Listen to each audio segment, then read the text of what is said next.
What's up, everybody? Welcome to another episode of Why We Love PlayStation VR. Sitting across from me this week and every week, he's 6 of one and half a dozen of the other. It's Desra. Or a baker's dozen. I'm 13. Okay. You're Stranger Things? I was born on the 13th. Okay. Yeah. Anyways, sitting across from me is Brian Paul. I was born on the 27th. Yay. It's 27. 14 better. 14. That is 14 better.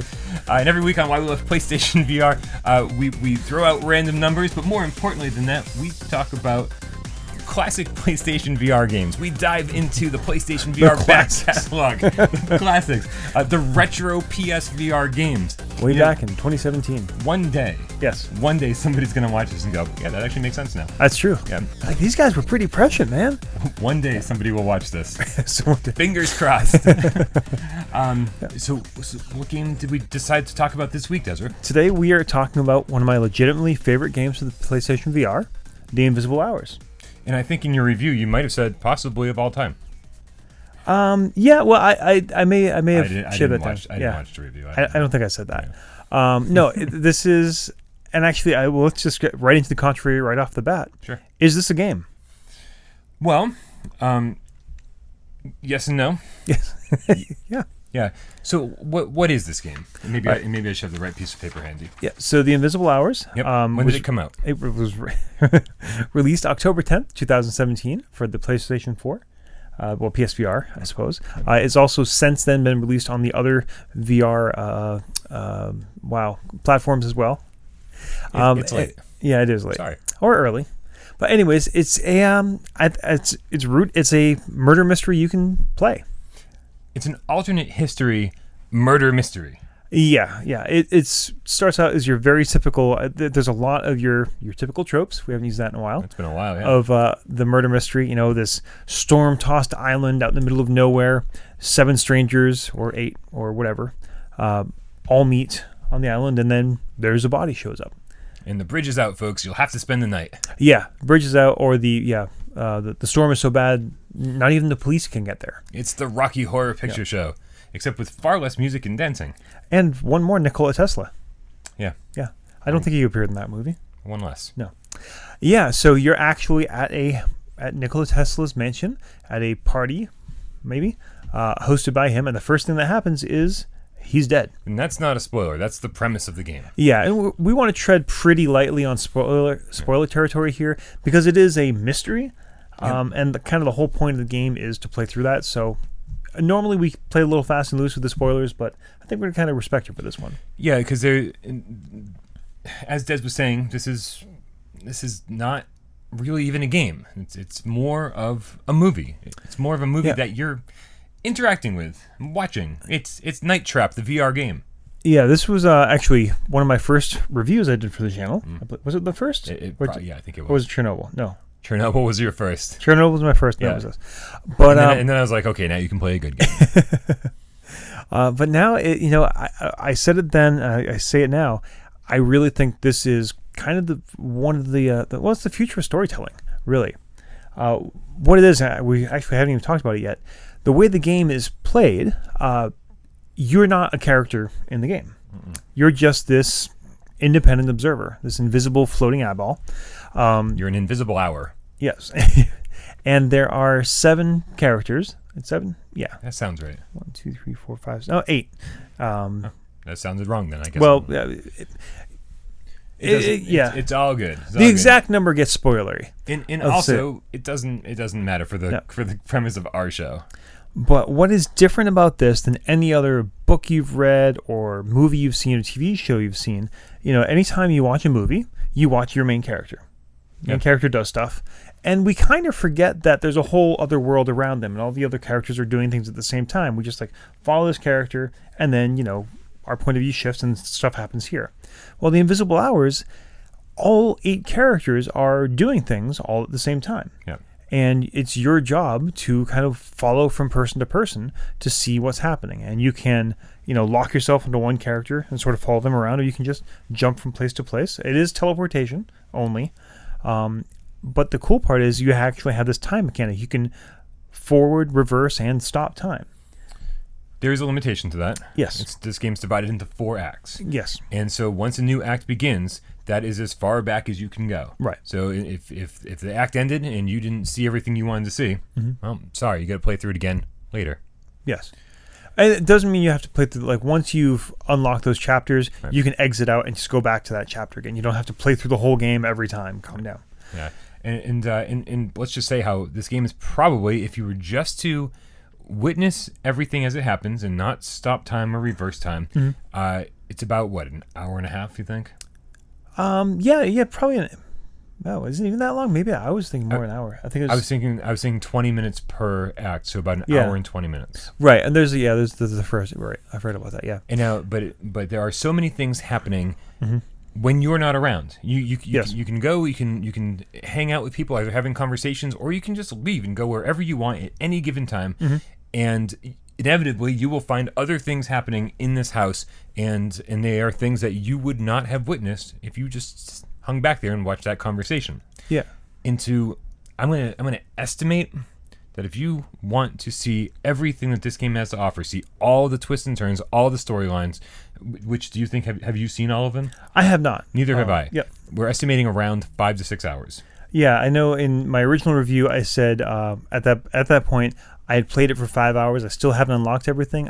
I'm closer to 6 now, and there's still, the cool thing is you can know exactly how much you haven't seen, because in the actually, and let's talk about this, sort of the main menu, and kind of the whole meta narrative of this is a stage. You're actually in a box at a theater, and surrounding you are sort of like props and things from the game. As you go through and find important objects, they show up, and then there's sort of this console with each of the characters all lined up, and if you click on them, you'll see the timeline.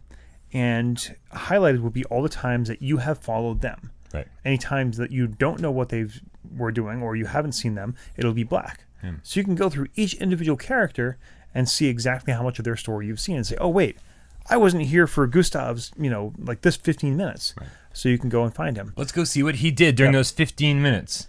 And very often, this is the first slight against the game in the show, very often, if you're walking around and you discover a character, sometimes they're just doing nothing for 15 minutes. Yeah. There's sometimes very obvious moments where you're like, they just didn't have anything for this person to do, so he's staring at a bookshelf. Yeah. For quite a while. And there is some of that, but on the other hand, this is how much of your life are you constantly doing something? Yeah, well, but if I'm going to be involved in a murder mystery that only takes an hour and 20 minutes, I'm probably going to be doing something interesting for the entire time, because it's a work of fiction.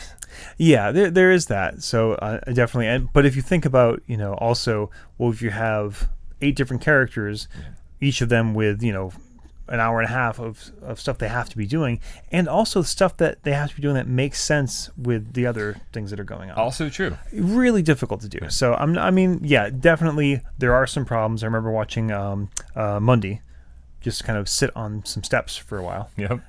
Which, it's possible. Yeah. It's totally possible. Yeah.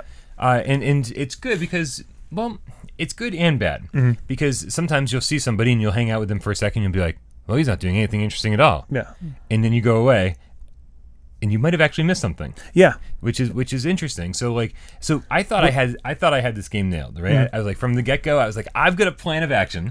Here's what I'm going to do. I'm just going to, there's only this many characters. Oh. I'm just going to click one and sit back and let the game follow that character for me, and I'm going to witness everything they do, and I'm just going to drink coffee. I'm going to like be texting people, and I'm going to be casually watching their story. If anything ever slows down, I'll just fast forward it. Yep. If there's nothing happening, and I'm just going to play this game 7 times and make sure I see everything. That's one way to do it. Oh, and that's the worst possible way. I quickly discovered, because I was telling you earlier, the first 2 acts of this game for me, and I was jumping all around trying to find the most exciting stuff.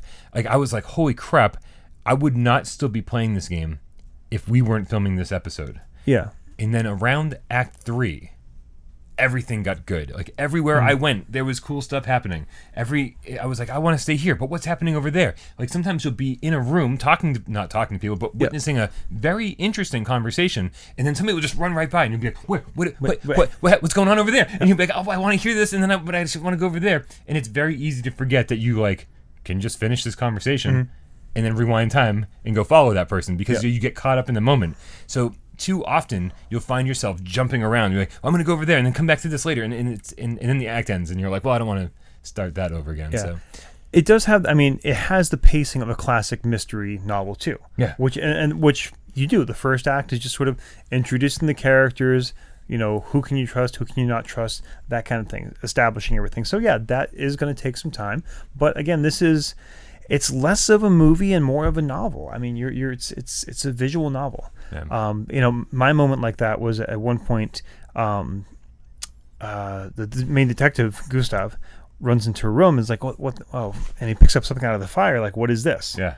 Someone was trying to burn something, and I was like, oh man, well, how can I figure out what that is? Like, oh wait, I can totally figure out what it is. I unhooked myself from Gustav, stood there in the room, hit rewind, and sure enough, you saw exactly who it was that threw that in the fire. You could pick it up and read it yourself, and yeah. And also, it was funny for me because in a different scene, somebody was holding something in their hand. I was like, what is he holding? And I walked right up and I took it out of his hand. Yeah, because you're not taking anything, you're just investigating it. Yeah, and it's a very cool feeling to like have the scene carry on, but you're investigating things which you can. It's crazy how many things there are to examine in this mansion. Yeah, there are letters. Endless. There are letters everywhere. They're kind of the findables or the unlockables, and 100% of those, by the way. Oh, good for you. I'm at like 4. Oh wow. 4%. So, and it's even as much in depth as there is, even as in depth as the plot is the sentence I'm trying to say. It's okay. We're not filming. Yeah. Okay. Good. This is a practice run. All right. That's just a little red sticker on the camera there. There's even more to this story. Like all these background things that don't get filled in, you can see. In fact, you can find the original letters that Tesla sent to everybody. Okay. And their responses. One of the things, just like most of these, all these strangers get to this island and they discover that they don't know each other and they don't know why they're there. And saying more than that is going to be giving stuff away. Yeah, no spoilers. No spoilers. But that, I don't mind saying a few things like that because I know what's going to happen. People are going to watch this video and go, Des and Brian seem to like this game. And then they're going to start it up and then they're going to go, why do Brian and Des like this game? Because it takes a while. It's not immediately compelling. In fact, it's kind of immediately boring. It starts off with a murder and I'm still like, really? Like I'm just waiting for it to get good. It doesn't help that the graphics are kind of boring.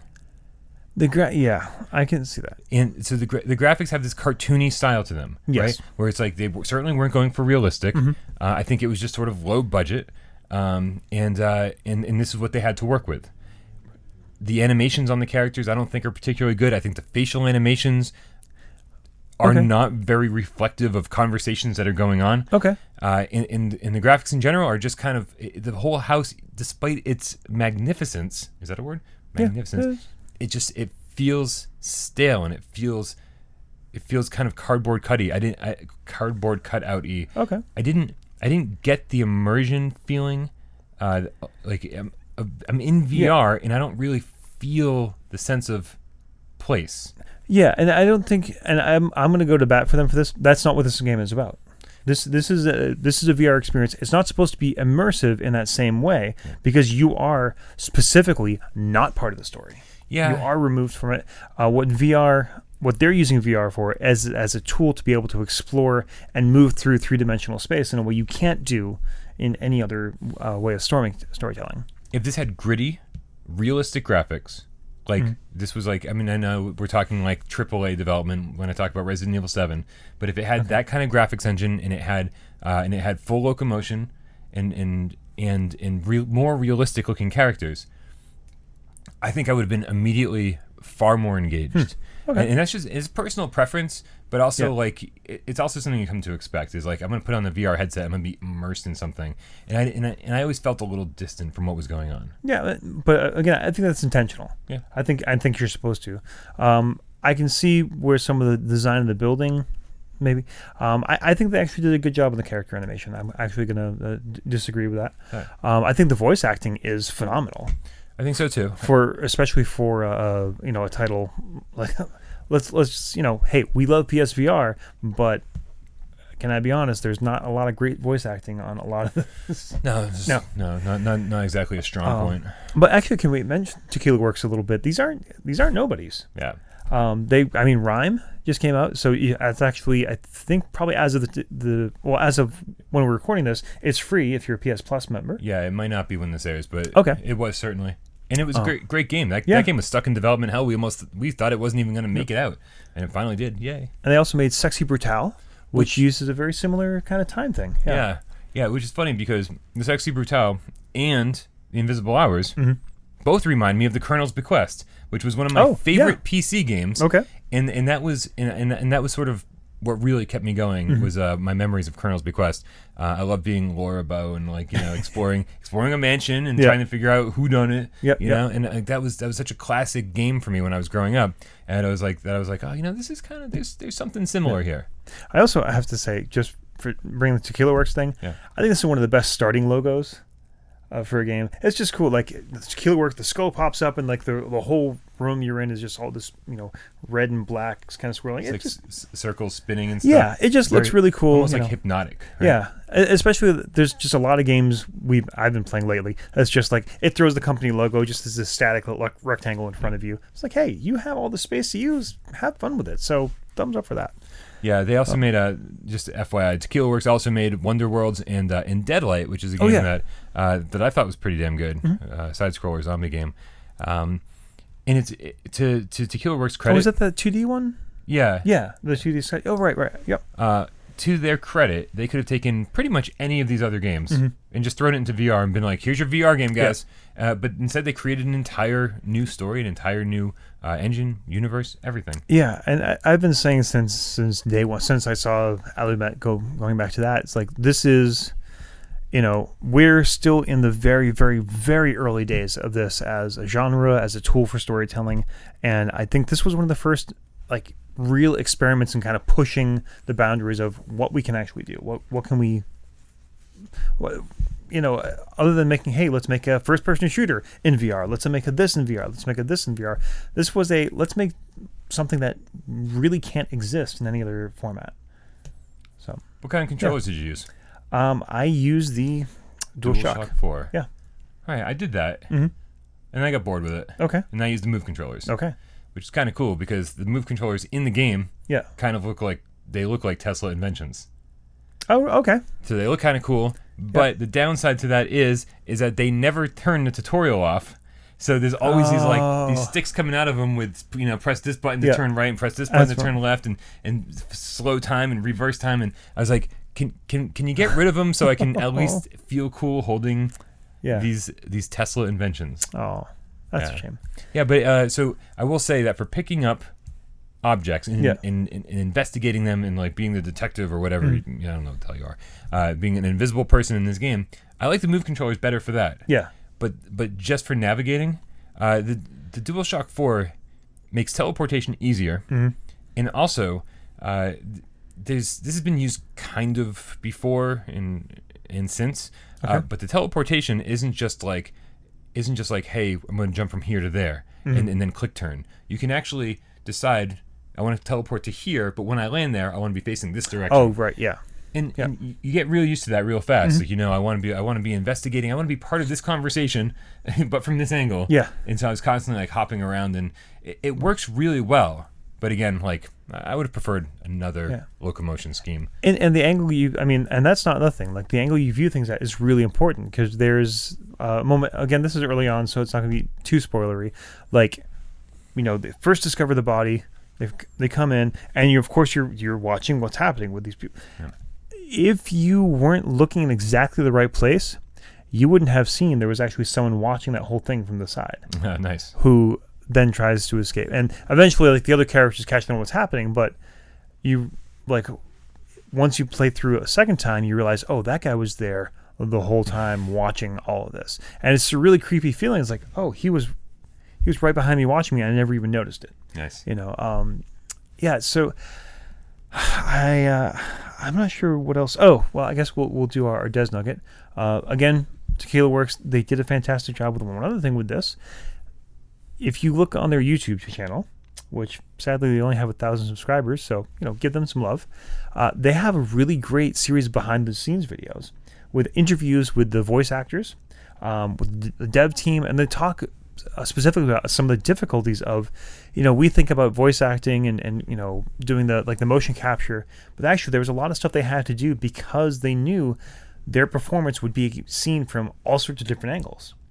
So one of the actresses talks about the fact that there was a lot of things she couldn't do any emoting where she brought her hands up over her face because of the way their in-game engine worked, that would screw up the different perspectives. Oh. So she had to relearn how to act by not raising her hands.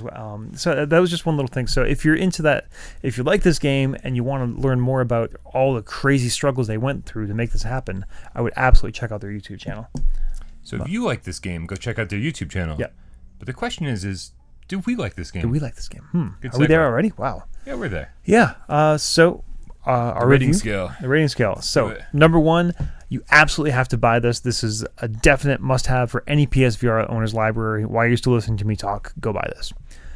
2 is, pick it up. You know what? If it's on sale, or if you really kind of like this sort of game, pick it up. But if you don't miss it, it's okay. And 3 is, do not buy this. Friends don't let friends buy crap.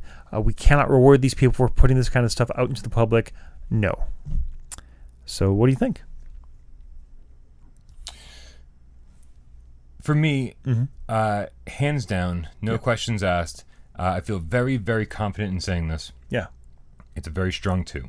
A very strong 2. Okay. And my reasoning for that is this. Because it's retail $30. Yes. And I just think that when I give a game a 1, it's like a game that I recommend to everybody, almost regardless of whether they enjoy the genre or not. Yeah. And this game, or this interactive experience, this interactive movie, whatever you want to call it, will not appeal to some people. Yeah. And in fact, most people, I think, who give it a shot will not make it even to Act 3, where I said things start getting interesting. And you're just going to go, wow, what a waste of money, and stop playing. Okay. So because of that, if we usually say a 2 means if you're a fan of the genre, absolutely pick it up. Yeah. But 2 for everyone else means check it out if it's on sale. Yeah. And it has been on sale now twice, and for half price. Yeah. Because currently, actually, while we're filming, it's on sale. This video probably won't make it up in time for that, though. And it's $15, half price, and that's absolutely a great price for this game, and a risk worth taking. If you're not sure, be like, I don't know, maybe I'll check it out. Yeah. But when you go into it, you really just have to go in with the proper mindset. Yeah. You're not going to be shooting guys. You're not going to be there's no high action. There are exciting moments, but overall, you're just going to kick back and listen to people talk and decipher things for yourself. Like you're playing detective the whole time, and it's a tough sell for somebody who doesn't enjoy the genre. Yeah, this is not an interactive story in the fact that there is nothing that you do that will change anything. Right. It is interactive in the way that you interact with how the story is being told, which is a very different thing. I'm going to give it a 2 for exactly the same reasons. I think if you're a thoughtful gamer, if you're someone who's really interested in the potential of VR and what can be done with it, and this is definitely something you have to, for that kind of person, this is a 1. For the person, honestly, I think fast forward 5-10 years from now, Invisible Hours is going to be mentioned in the history of VR. I know it doesn't have as much, popular appeal as Skyrim or things like that, but I think when you're talking about people who are pushing the boundaries of what can be done with this format, I think Invisible Hours is definitely there. It's a really interesting experiment, and I totally want to support these guys for it. So I would say the same thing. I'm going to say, too, if you want to play Doom, this is not Doom. This isn't even close to it. If you want to play a game where what you do matters, this is not that. It's a very, very different kind of experience. It's not even an experience. Yeah, it's its own thing. So a very strong 2. Remember when DVDs came out? Yes. And they were check out every scene from multiple camera angles. we're sort of finally delivering on the promise of DVDs Yeah. from like 20 years ago. Absolutely. Yeah. And you totally can do that. And I will say too, this isn't just kind of a generic.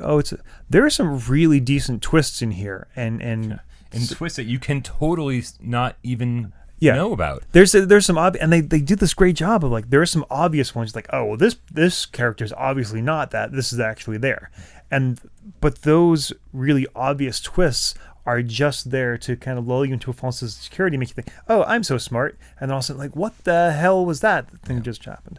Yeah. I will say, and one critique, Sure. I've been kind of like going crazy about how much I love this. There's one critique I do have, but this is just more of a pet peeve. Tesla isn't magic. Okay, he's really brilliant, really, really smart and interesting and intellectual guy. He wasn't magic. And there's some kind of like Tesla is magic sort of background to this. So, yeah. And Edison was a prick, but he wasn't that much of a prick. Wow. Yeah. Okay. So there's that. All right. So, and that's going to get the hate right there. So both of us, strong twos. Strong twos, yeah. A very, very conditional twos. Yep. If you're the right person, this is a 1. For everybody else, this is a 3. So we'll average it out to a 2. And this was published by Game Trust, aka GameStop. So if you're the kind of person that likes physical retail copies of things, That's right. it totally exists. Yes. Although you probably won't get the 50% discount from a PlayStation store, as you will. Yeah, I don't think GameStop is going to give you any kind of discount at all. No. No. Their logo, by the way, deceptively, like they made it all like Asian inspired and stuff. Yeah. And I don't think anything's more American than GameStop. So anyway, that's beside the point, I guess. I guess so. So obviously, if you have played The Invisible Hours, let us know in the comments what you think of it. What would you rate this sucker? Did you like it? Did you not like it? Did you make it to Act 3? We're very curious to find out. And also, what other games do you want us to talk about on Why We Love PlayStation VR? Who's your favorite character? No, I don't know. Kind of like Swan and Mundy. Swan and Mundy. He likes a full 20% of the characters. I didn't like any of them. Yeah, they're actually pretty unlikable. Yeah, they're wonderful. really just awful people. Yep. Right? Don't trust anybody, kids. No, seriously, trust no one. Yeah. All right, for another episode of Why We Love PlayStation VR, I'm Brian Paul. I'm Desra. And we'll see you next week.